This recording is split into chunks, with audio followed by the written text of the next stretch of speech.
Hello everyone, welcome to this channel. This channel name is Dream Life and we study the class A chapter number 2 land, soil, water, natural.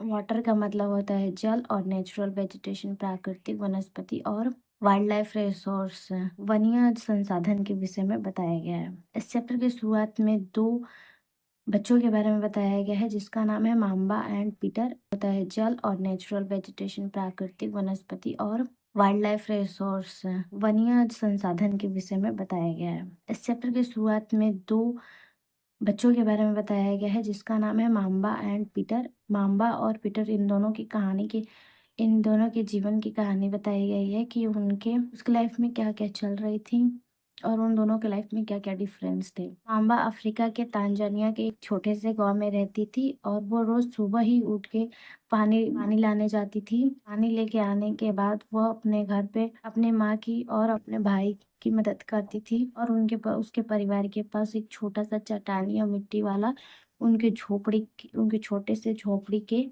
चारों तरफ एक छोटा सा खेत था। Mamba के पिता जो थे उसमें बाजरा बाजरा कुछ मक्के और सेम की खेती करते थे। उसको खेती करते थे बहुत ज़्यादा संघर्ष करने के बाद और ये इनके परिवार की जीविका को चलाने के लिए काफ़ी नहीं था। और वहीं पे पीटर जो था न्यूजीलैंड के सीप रियरिंग मतलब जहाँ सीप का पालन पोषण भेड़ियों का पालन पोषण किया जाता है वहाँ रहता था जहाँ पे उसकी फैमिली एक ऊल प्रोसेसिंग मतलब कि ऊन की प्रौद्योगिकी उद्योग को चलाती थी। मतलब कि ऊल की एक इंडस्ट्री थी उसमें प्रोसेसिंग का काम करते थे। और हर रोज वो जब स्कूल से वापस आता था तो देखता था उसके चाचा जो है वो भेड़ियों की देखभाल कर रहे हैं और वो जो उसमें यार्ड था भेड़ियों का जो वाड़ा था वो बहुत ही प्लेन घासों से भरा हुआ था।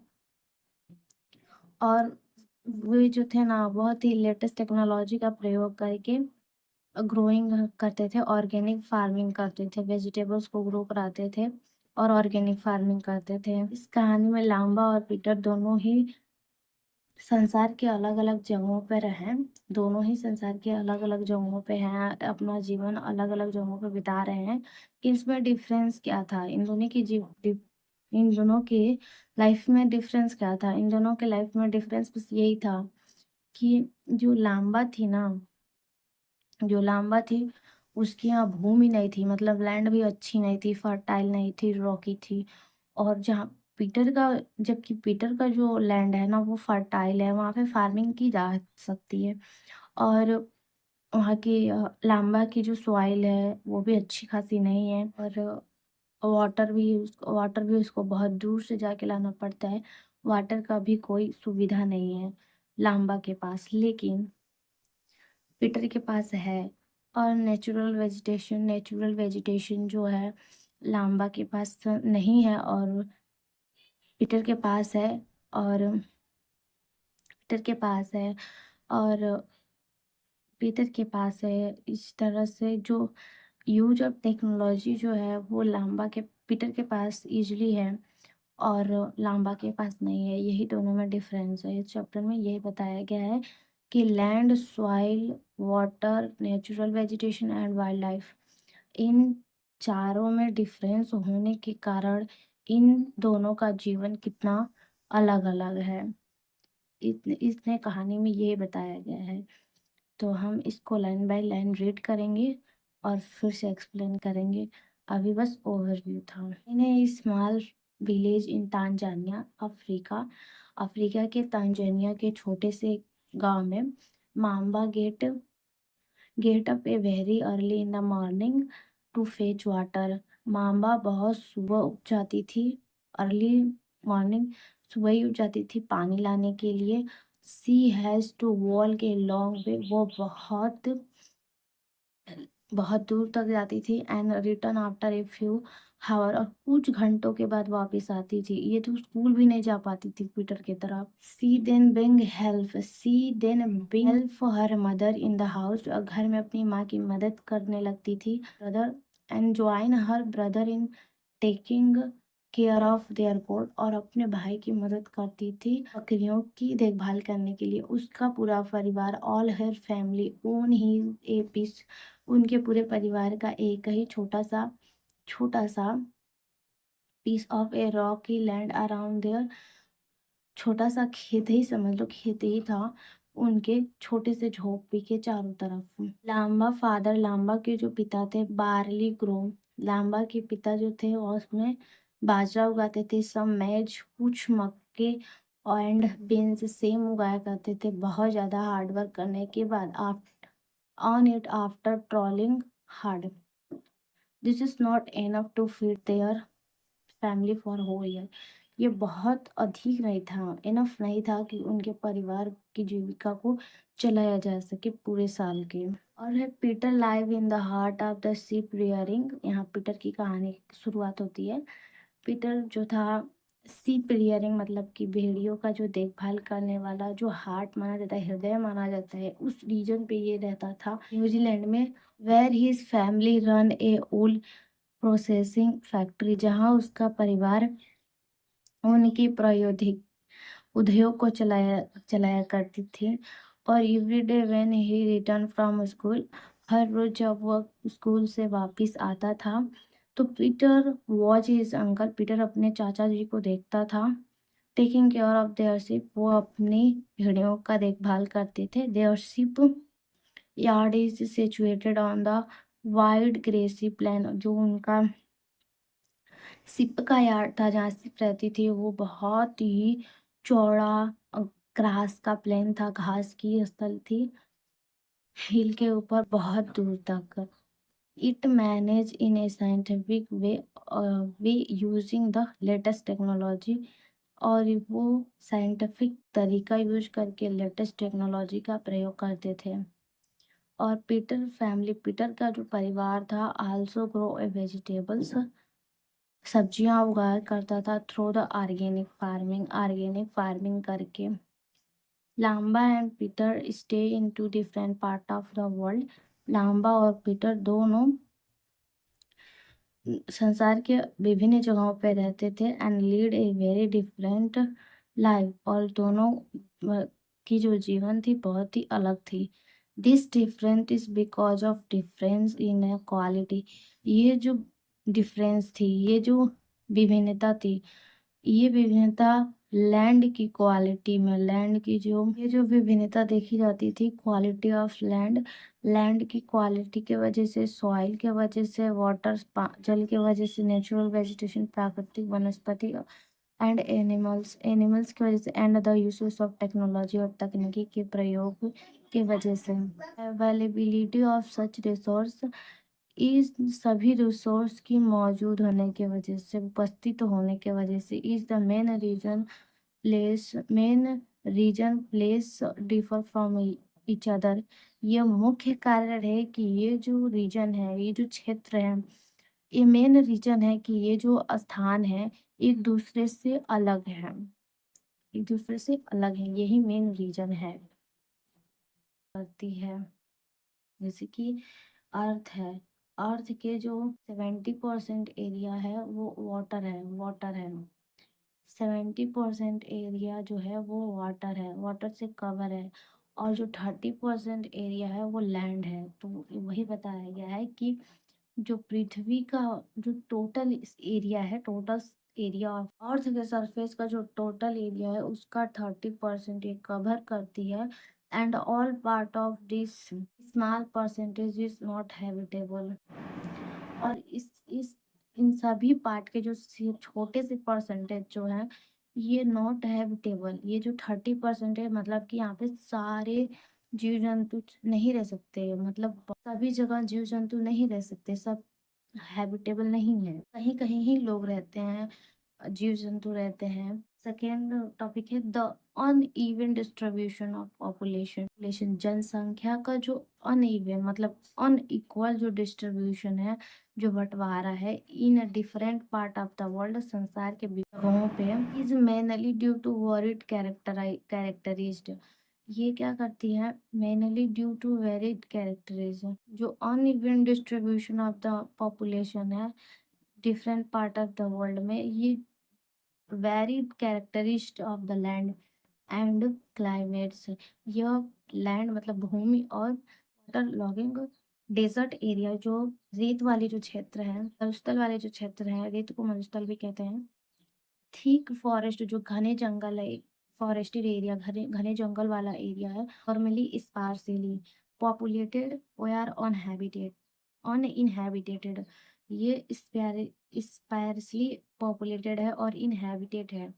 प्लेन्स एंड रिवर्स, प्लेन्स मतलब स्थल और जो वैली है मतलब रिवर वैली है, river valley, river valley, plains and river valley जो प्लेन्स और रिवर वैली है offer sustainable land for agriculture, suitable land for agriculture offer करती हैं मतलब देती हैं सुटेबल लैंड, अच्छे लैंड एग्रीकल्चर के लिए।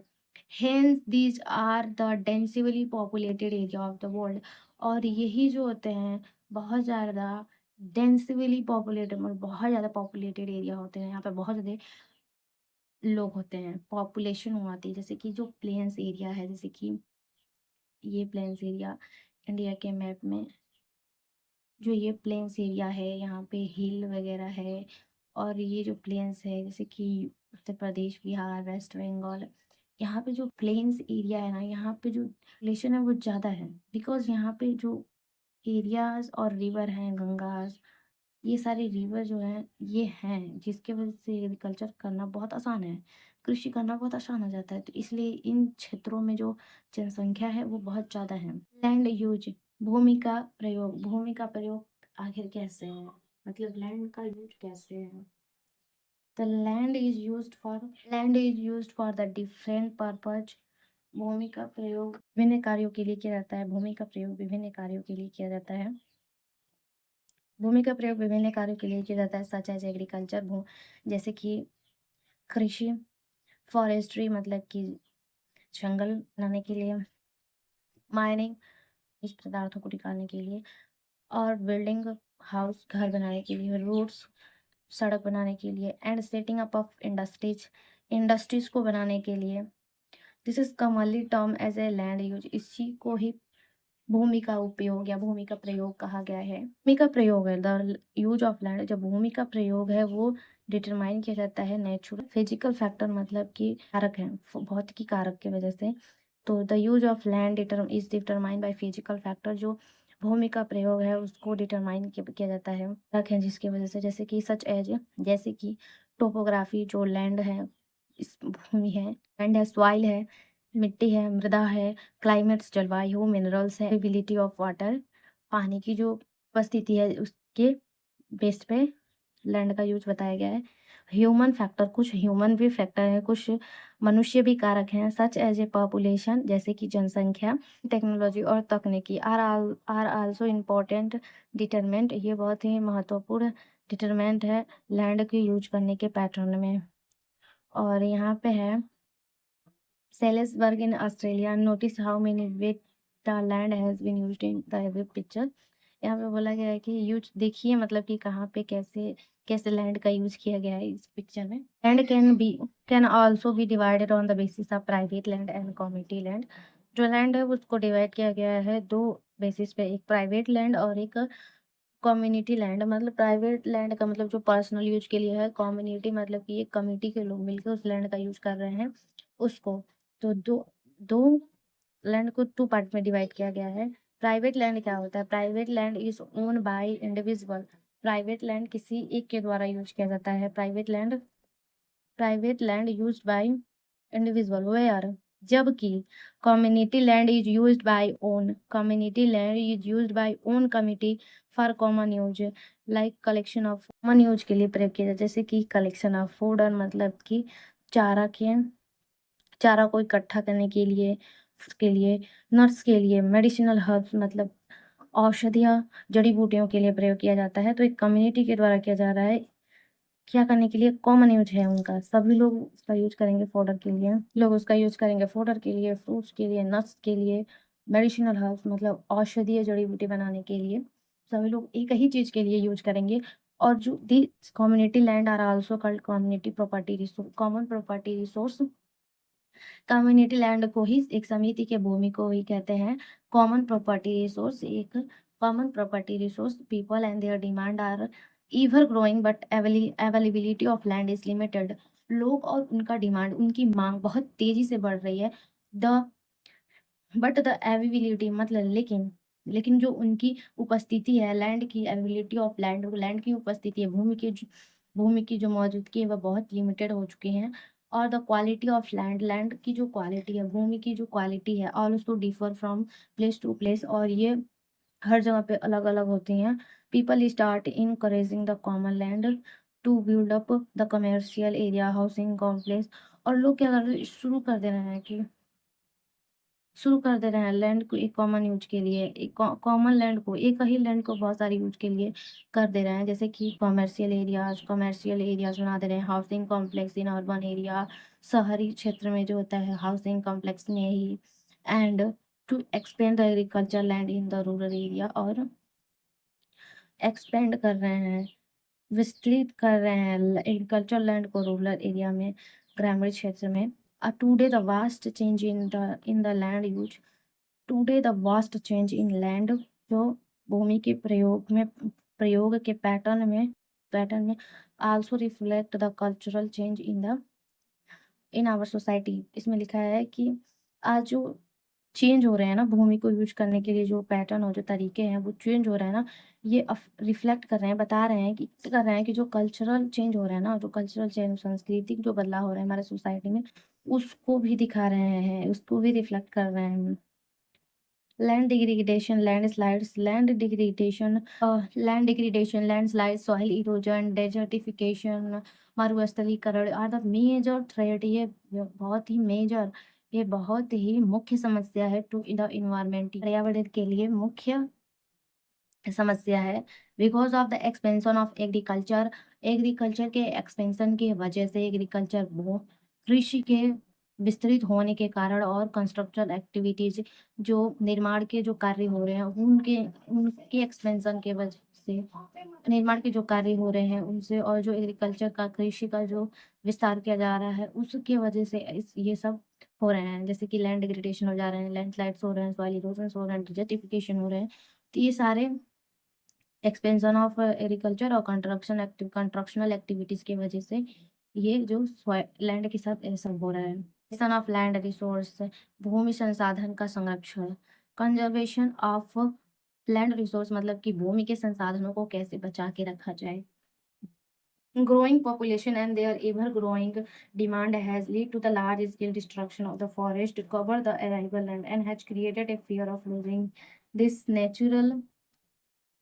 ग्रोइंग पॉपुलेशन, जो जनसंख्या बढ़ रही है और उनका जो डिमांड भी बढ़ते जा रहे हैं, has lead to large scale, ये बड़े स्तर पर बहुत ज़्यादा डिस्ट्रक्शन, खत्म कर रहा है, फॉरेस्ट को कवर कर रहा है, एराइवल लैंड्स को कवर कर रहा है, और ये अंदर एक डर ला रहा है कि छूट जाएगा, लूज खो देंगे क्या, प्राकृतिक संसाधन को, नेचुरल रिसोर्स को, प्राकृतिक संसाधन को। Therefore, इसीलिए the present rate of the degradation of the land resource must be checked। जो वर्तमान का डिग्रेडेशन ऑफ, मतलब कि जो डिग्रेडेशन, जो भूमि के अंदर जो कमी आ रही है, मिनरल्स वगैरह की कमी आ रही है, वो जो होता है ना, चेक किया जा रहा है। रेट ऑफ डिग्रेडेशन, कितना डिग्रेडेशन हो रहा है उसको चेक किया जा रहा है। Afforestation, land reclamation, regulate use of chemical pesticides, कैसे केमिकल पेस्टिसाइड्स का प्रयोग हो रहा है, एंड फर्टिलाइजर का कैसे यूज हो रहा है उसको कंट्रोल किया जा रहा है। एंड चेक ओवर ग्रेजिंग, और ज़्यादा से ज़्यादा ओवर ग्रेजिंग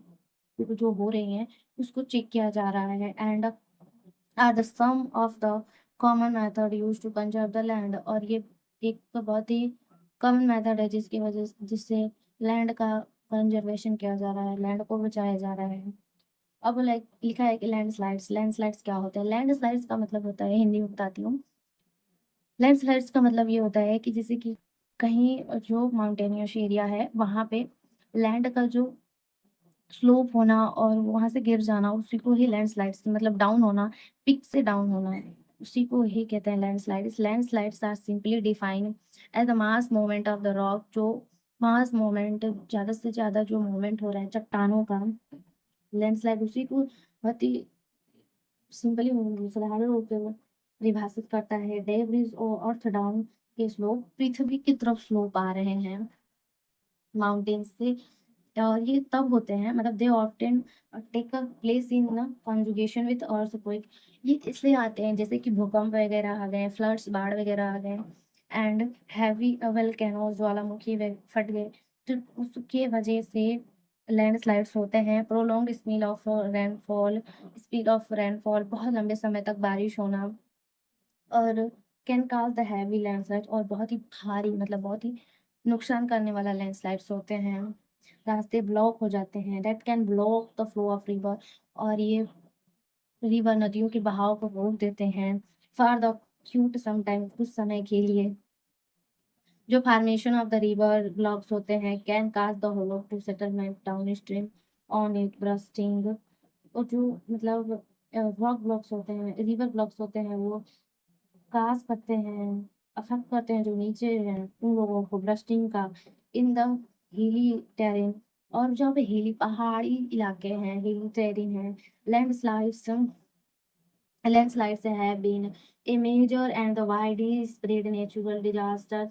जो हिली पहाड़ी एरिया है, वहाँ पे पहाड़ी इलाके हैं, वहाँ पे जो लैंडस्लाइड्स जो हैं, यहाँ मेजर एंड वाइडली स्प्रेडेड, बहुत ही मेजर और बहुत तेजी से ये प्राकृतिक आपदा फैलती है।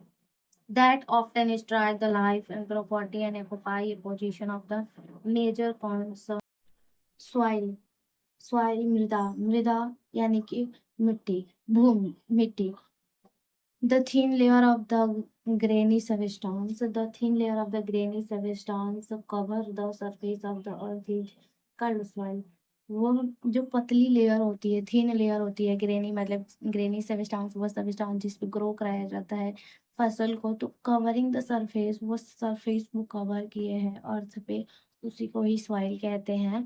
It closely link to the land, और ये भूमि से बहुत ही क्लोजली लिंक्ड है, जुड़ा हुआ है। जो लैंड के फॉर्म है, जो भूमि के फॉर्म है, भूमि के जो प्रकार है, वो क्या करते हैं, डिटरमाइन करते हैं टाइप ऑफ सॉइल की, मिट्टी कैसा होगा। Soil is made up of organic matter, जो मिट्टी होती है वो ऑर्गेनिक मैटर से मिलके बनी होती है, और मिनरल से मिलके बनी होती है, पदार्थ है। एंड वेदर्स रॉक से मिलके बनती है of the weathering, वेदर्स rock found on the earth, जो वेदर्स रॉक पाए जाते हैं, मौसमी के ऊपर चट्टान पाए जाते हैं, पृथ्वी के ऊपर वेदर्स रॉक्स पाए जाते हैं पृथ्वी के ऊपर से।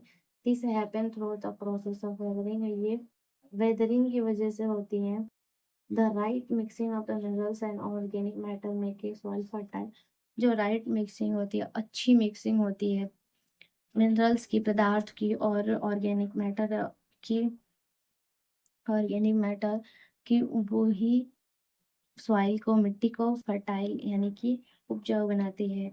अब यहाँ पे ग्रास है, top soil with humus and vegetation, जो टॉप सॉइल होते हैं ना, ऊपर वाली, पूरी ऊपर वाली मिट्टी जो होती है ना, वो टॉप सॉइल, ह्यूमस होते हैं, मतलब तो फ्लूड लाइक होते हैं, फ्लूड होते हैं, और ह्यूमस मतलब कि मॉइस्चर्स होते हैं, एंड वेजिटेशन, वेजिटेशन यहाँ पे वेजिटेशन की जा सकती है, वनस्पतियां उगाई जा सकती हैं। वाली दी गई है जो ऑरेंज कलर की है, सब सॉइल विथ सैंड, सब सॉइल जो होती है सैंड, रेत होती हैं, सिल्ट होते हैं, मतलब कुछ मिट्टी के टुकड़े होते हैं, पीस होते हैं, एंड क्ले मतलब कीचड़ भी होते हैं। एंड येलो वाला में बोला गया कि वेदर रॉक मटेरियल, ये वेदर रॉक मटेरियल है, ये जैसे कि मौसम चेंज होने की वजह से ये फॉर्म होते हैं।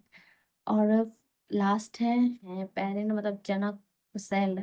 पेरेंट रॉक का मतलब होता है जनक cell. Factor of the soil formation, वो फैक्टर जिससे मिट्टी बनती है, वो कारक जिससे मिट्टी बनती है। The major factor of soil formation are the nature of parent rock and climatic factor. जो मेजर फैक्टर होता है सॉइल फॉर्मेशन का, वो नेचर होता है, जनक सेल का जो नेचर है उस पे वो है, और क्लाइमेटिक फैक्टर पे। नेचर ऑफ द पेरेंट मतलब कि जनक सेल, और जो जलवायु है वो भी मेन कारण है। अदर फैक्टर और द टोपोग्राफी, जो और सारे फैक्टर हैं वो टोपोग्राफी, जैसे कि लैंड है, रूल्स ऑफ ऑर्गेनिक मटेरियल, जो ऑर्गेनिक मटेरियल हो रहा है उनका क्या रोल है, उनका क्या उद्देश्य है।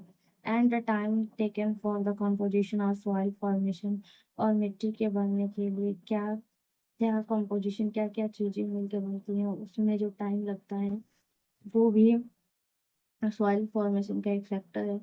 All these differ from place to place, ये सभी जगह जगह पे बदल डिफर विभिन्न होती हैं। सॉइल में फर्स्ट बताया गया है कि फर्स्ट फैक्टर है पेरेंट रॉक शैल्य, पेरेंट रॉक जनक शैल्य, जनक शैल्य। यह मिट्टी के कलर को डिटरमाइन करता है, डिटरमाइन कलर, टेक्सचर, मिट्टी कैसा होगा, केमिकल प्रॉपर्टीज, रासायनिक उसकी प्रॉपर्टीज, रासायनिक रासायनिक गुण, मिनरल्स उसमें कितने पदार्थ हो गए, कंटेंट, परमिएबिलिटी कितना उसकी परमिएबिलिटी हो गई।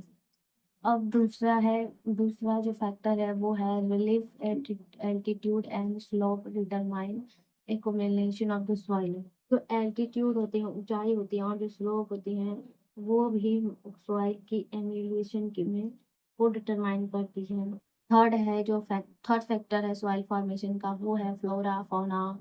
Flora fauna and the microorganism affect the rate of humus formation, ये अफेक्ट करते, प्रभावित करते हैं ह्यूमस फॉर्मेशन, मतलब कि नमी के फॉर्मेशन के लिए, नमी बनने के लिए।